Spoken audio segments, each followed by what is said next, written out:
Hello everyone, আমি সুরভি। জ্ঞানজ্যোতি coaching centre পক্ষ থেকে তোমাদের সবাইকে জানাই আরও একবার স্বাগত। আজকে আমরা আলোচনা করব WBSCO second semester major paper 2 এর ইউনিট 3 থেকে কিছু গুরুত্বপূর্ণ সাজেশন কোশ্চেন নিয়ে। যে কোশ্চেনগুলো যদি তোমরা ভালো করে পড়ো তাহলে কিন্তু পরীক্ষায় অবশ্যই খুব ভালো রেজাল্ট করতে পারবে। তো আমাদের প্রশ্নগুলো সবার প্রথমে আমরা দেখে নেব কি কি প্রশ্নগুলো আমাদেরকে ভালো করে কিন্তু পড়তে হবে। প্রথম যে প্রশ্নটি রয়েছে দেখো, classify the sectors of the economy and discuss their characteristics. এখানে কি বলছে, অর্থনীতির বিভিন্ন ক্ষেত্রে শ্রেণীবিভাগ কিন্তু করতে বলা হয়েছে, তার সাথে কি বলা হয়েছে, শ্রেণীবিভাগগুলোর কিন্তু বৈশিষ্ট্য আলোচনা করতে বলা হয়েছে। 2 নম্বর প্রশ্ন কি আছে দেখো, discuss the primary, secondary, tertiary, quaternary and quinary sectors of the economy with suitable examples.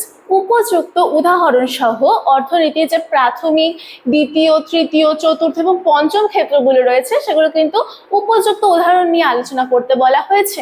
3 নম্বর প্রশ্ন কি আছে দেখো, compare the different sectors of the economy. এখানে কি বলা হচ্ছে, অর্থনীতি বিভিন্ন ক্ষেত্রের তুলনামূলক কিন্তু আলোচনা করতে বলা হয়েছে। 4 নম্বর প্রশ্ন দেখো কি আছে, discuss the characteristics, advantages and problems of intensive subsistence rice farming.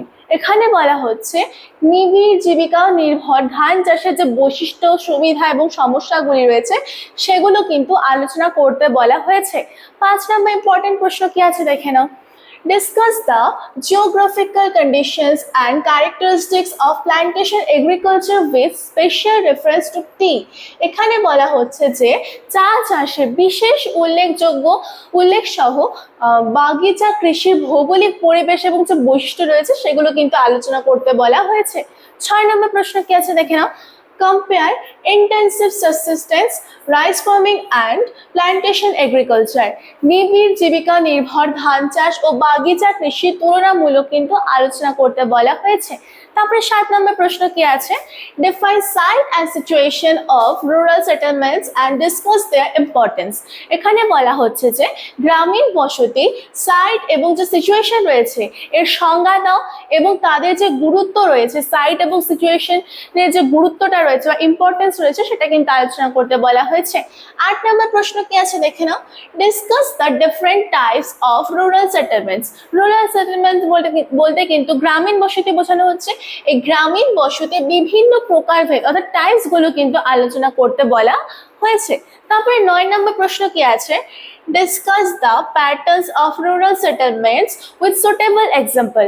উপযুক্ত উদাহরণ সহ গ্রামীণ বসতির বিন্যাস যেগুলো রয়েছে, বিন্যাস বা প্যাটার্ন, সেটা কিন্তু আলোচনা করতে বলা হয়েছে উপযুক্ত উদাহরণ দিয়ে।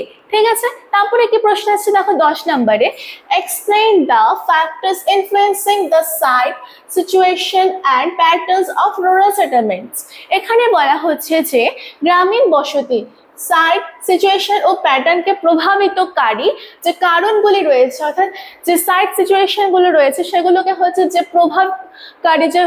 প্রভাবিতকারী কারণগুলো রয়েছে সেগুলো নিয়ে কিন্তু আলোচনা করতে বলা হয়েছে। তারপরে আসছে হচ্ছে 11 number, explain the classification of urban settlements according to the census of India. এখানে বলা হচ্ছে যে সেন্সাস অফ ইন্ডিয়া বলতে হচ্ছে ভারতের জনগণনা অনুযায়ী কি করতে বলা হয়েছে, নগর বসতি যেটা রয়েছে সেটা কিন্তু শ্রেণী বিভাগ বা ক্লাসিফিকেশন কিন্তু চাওয়া হয়েছে। ঠিক আছে, তারপরে 12 নম্বর প্রশ্ন বা সর্বশেষ যে আমাদের ইম্পর্টেন্ট প্রশ্নটি রয়েছে দেখে নাও কি, discuss the criteria used by the census of India for classifying urban settlements. এখানে বলা হচ্ছে যে নগর বসতি শ্রেণী বিভাগের জন্য ভারতের জনগণনায় ব্যবহৃত যে মানদগুলি রয়েছে সেগুলো আলোচনা কিন্তু মানদণ্ড যেগুলো রয়েছে সেগুলো কিন্তু এখানটা আলোচনা করতে বলা হয়েছে। ঠিক আছে, এই ছিল WBSCO second semester major paper 2 এর যে হচ্ছে থার্ড ইউনিটের হচ্ছে গুরুত্বপূর্ণ প্রশ্ন। ঠিক আছে, এগুলো যদি থার্ড ইউনিট থেকে পড়েছে তাহলে কিন্তু অবশ্যই ভালো রেজাল্ট করতে পারবে। তোমরা চাইলে একটা করে স্ক্রিনশট নিয়ে রাখতে পারো, দেখে নাও।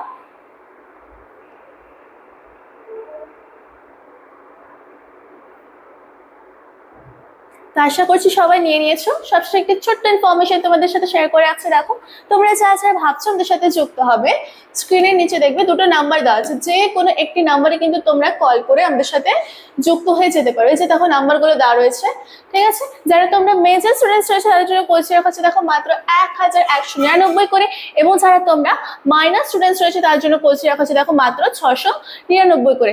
এছাড়া তোমরা যে সুযোগগুলি পেয়ে যাচ্ছ আমাদের সাথে যুক্ত হয়ে যাওয়ার পর, দেখে নাও live classes, high quality notes, recorded classes এবং 100% কমন সাজেশনস কিন্তু তোমরা আমাদের সাথে যুক্ত হয়ে যাওয়ার পর পেয়ে যাচ্ছ। তো দেরি না করে ঝটপট আমাদের সাথে যুক্ত হয়ে যাও। আজকের জন্য ক্লাস কিন্তু এতটুকুই ছিল। দেখা হচ্ছে পরে ক্লাসে। Thank you.